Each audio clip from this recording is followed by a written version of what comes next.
હરિઓમ આદેશ. હું અગળ બાબા ગુજરાતથી.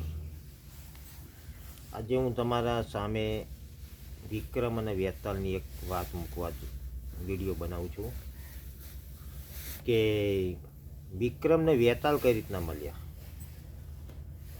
બરાબર? અને વિક્રમ છે કોણ? એટલે ઇન્દ્રના દીકરાનું નામ હતું ઇન્દ્રકુમાર. એટલે ઇન્દ્રના દરબારની અંદર અપ્સરા નૃત્ય કરતી હતી ને એમાં એક અપ્સરાએ સારું એવું નૃત્ય કર્યું. એટલે ઇન્દ્રએ એને કીધું કે હવે તું અહીંયાથી સેવા બંધ કરી અને કૈલાસ જઈને શિવજીની ગણ થઈને શિવજીની સેવા કર. એટલે એ અહીંયાથી ઇન્દ્રલોકથી ચાલતી ચાલતી ચાલતી કૈલાસ જતી હતી. તો રસ્તામાં ઇન્દ્રના દીકરા ઇન્દ્રકુમાર મળ્યા કે ક્યાં જાય છે? તે કે હું તમારા પિતાના યાજ્ઞાથી હું કૈલાસ શિવજીની ગણ થઈને શિવજીની સેવા કરવા જાઉં છું. એટલે ઇન્દ્રકુમારે એમ કીધું કે એને શી ખબર પડે કે અપ્સરા શું છે અને નૃત્ય શું છે? એ તો ભભૂત લગાવીને બેસનારા છે, કે તપમાં બેસનારા છે, તું મારા મહેલ ચલ. એટલે જબરજસ્તી એને મહેલમાં લઈ ગયા. 6 મહિના પછી ઇન્દ્ર કૈલાસ ગયા હશે તો શિવજીને કીધું કે પેલી અપ્સરા બરોબર સેવા ચાકરી કરે છે ને? એટલે શિવજીએ કીધું કોઈ અપ્સરા આવી નથી ભાઈ તારી. એટલે એણે તપાસ કરાવી તો ઇન્દ્રકુમારના ઘરમાંથી એ અપ્સરા નીકળી, મહેલમાંથી. તો ઇન્દ્રએ શ્રાપ આપ્યો એમના દીકરાને કે તું પૃથ્વી ઉપર ગંધર્વ અવતાર એટલે ગધેડાનો અવતાર થઈને તું જન્મ લઈશ. અત્યારે તારે પૃથ્વી ઉપર જવાનું છે અને 2 કન્યા જોડે તારા લગ્ન થશે અને પછી સ્વર્ગમાં તું આવીશ. એટલે એક કુંભારના ઘેર, ઉજ્જૈન નગરીનું અસલ નામ હતું અવંતિકા, અને અવંતિકા નગરીમાં એ કુંભારના ઘેર જઈને એ ગધેડો ઉતર્યો. એ રાત પડે એટલે ગધેડો બોલે કે તારા રાજાને કે એની કુંવરી મને પૈણાવ, નહીંતર ગામ ડટન પટન કરી નાખીશ. એ આમ કરતાં કરતાં 4-5 દિવસ આવું બોલે એટલે પેલાને ખબર પડી ગઈ કે આ ગધેડો કોઈ દેવરૂપ છે. એટલે એણે રાજાને જઈને વાત કરી. તો રાજાએ કીધું હું મારા કાને સાંભળું તો માનું. એટલે રાજાને જઈને રાજા કુંભારના ઘેર રાતે આવ્યો અને ગધેડાએ રાજાને કીધું કે તારી દીકરી મને પૈણાય, નહીંતર આખું ગામ ડટન પટન કરી નાખીશ. એટલે રાજાએ કીધું તમે છો કોણ? કે મારી ઓળખાણ ના આલું હું તને, પણ કે તું આટલું કર. તો રાજાએ કીધું કંઈ નહીં, તો હું કહું એટલું તમે કરી આલો પહેલાં. તો કે શું? બોલ. કે મારા રાજ્યની ફરતે તાંબાનો કોટ અને રૂપાના કાંગરા કરી આલ. તો ઇન્દ્રકુમારે કીધું કે જ્યાં દરવાજા મૂકવો હોય ને ત્યાં દોરી ના છાપતો, બાકી બધે દોરી છાપી દે, તારો કોટ તૈયાર થઈ જશે. એક જ રાતમાં એણે તો કોટ તૈયાર કરી દીધો. હવે દીકરી પરણાવી જરૂરી હતી. હવે દીકરીની એક બેનપણી હતી, ભાટની દીકરી. એ 2 જણાએ ખાસ બેનપણીઓ હતી. એટલે સોગન ખાધી કે આપણે પરણીશું તો એક જ પતિને પરણીશું. એટલે 2ના લગ્ન એ ગધેડા જોડે કરાયા.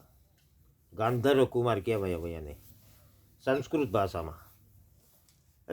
લગ્નનો થોડો ટાઈમ થયો એટલે રાજાની વહુ એટલે એ દીકરીની માં દીકરીને મળવા જાય છે. તો દીકરી તો દિવસે ના વધે એટલી રાતે વધે, એટલી ખૂબસૂરત થતી જાય. એની માં એને કહે કે બેટા તારી જિંદગી કેમની જાય છે આ ગધેડા જોડે? તો દીકરીએ પછી કીધું કે માં તું અહીંયા રાત રોકાઈ જા, તારા જમાઈ તો કે રાજકુમાર છે. એટલે દિવસે ગધેડો થાય ને રાતે રાજકુમાર થઈ જાય. એમ કરતાં કરતાં રાત પડી અને ગધેડો એકદમ જ એ તો રાજકુમારમાં બદલાઈ ગયો. હિંડોળા ઉપર 2 બાજુ 2 રાણીને રહીને ગમત ગુલાલ કરતા હતા. અને એની માં એટલે જે રાજકુમારની સાસુ એ છુપાઈને જોતી હતી. તે એકદમ ઊભી થઈ ગઈ કે આ હા મારા જમાઈ તો રાજકુમાર છે કે. એટલે તરત જ એણે કીધું કે હવે જ્યાં ભાગવું હોય ત્યાં ભાગો, ગામ પ્રલય થવાનું છે, ભૂકંપ આવવાનો છે. અને સ્વર્ગમાંથી પુષ્પક વિમાન આવ્યું અને એને લઈને જતું રહ્યું. હવે આ 2 દીકરી ગામ ભાગવા માંડ્યું એટલે જંગલની વાટ પકડી. જંગલમાં જતાં જતાં ઋષિ મુનિનું એક આશ્રમ આવ્યું, અહીંયા રોકાઈ ગયા. હવે 2 ગર્ભવતી હતી. એમાં બે દીકરીના એકના જોડવા છોકરા આવ્યા અને એકના એક દીકરો આવ્યો, એમ 3 ભાઈઓ થયા. પહેલી દીકરીનો દીકરો આવ્યો એટલે પેલા ઋષિ એના ભેખ જોયા, ભાગ. ઓહો, કે આ રાજપાઠ ભોગવશે, કે આ રાજા થશે, કે આનું નામ ભરથડી રાખો. એટલે એ રાજા ભરથડી થયા. બીજી વહુ હતી જે બીજી ભાટની દીકરી, એને દીકરો થયો, એનો ભેગ જોયા, ભાગ્ય જોયું બધું એ ઋષિએ, તો કે આ પૃથ્વીપતિ થવાનો, પરદુખ ભંજનહારી બનશે, કે એટલે આનું નામ વિક્રમ રાખો. અને ત્રીજો દીકરો થયો જે જોડકા હતા, તે કે આ અગમ નિગમની વાત જાણશે, હરેક પશુ પંખી જનાવરની ભાષા સમજી શકશે, આનું નામ પ્રભવ રાખો. 3 દીકરા મોટા થયા, 12-13 વર્ષના થયા. જંગલમાં જ રહેતા હતા ઋષિના આશ્રમમાં. એકવાર ઋષિએ કોઈ સાધુ સંતોને જમવાનું આમંત્રણ આપ્યું, ત્યારે આ લોકો હરણને મારીને આવ્યા, અને એનું હરણનું મારણ એના ખંભા ઉપર હતું. પેલા ઋષિએ જોયું કે આ પાપ કરીને આવ્યા છે, તો કે હવે તમે મારા આશ્રમમાં નહીં, તમે નીકળી જાઓ. એટલે કાઢી મૂક્યા.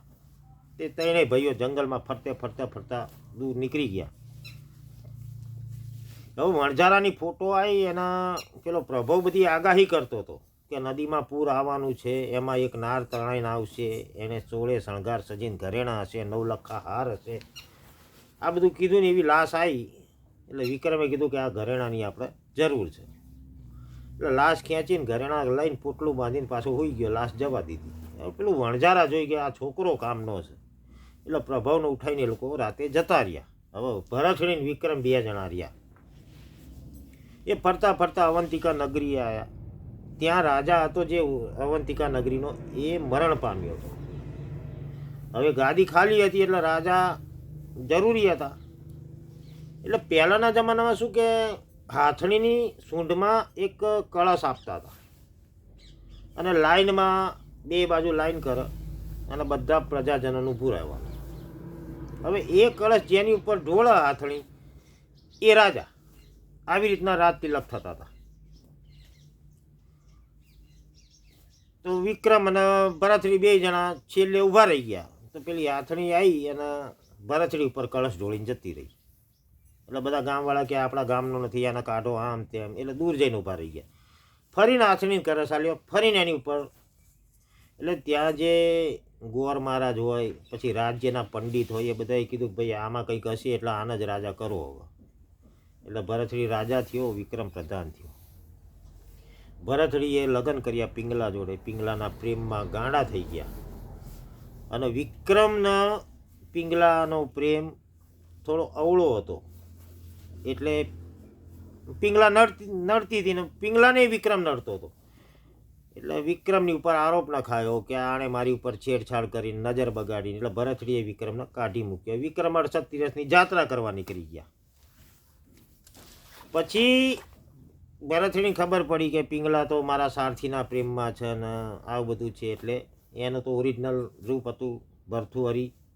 ભરથડી રાજા ભેખ ધરી લીધા, અને એ પણ એના માર્ગે હેરતા થઈ ગયા. વર્ષો પછી ફરતો વિક્રમ પાછો ઉજ્જૈની નગરીમાં આવ્યો. તો ઉજ્જૈની નગરી હાવ વિરાન થઈ ગઈ હતી.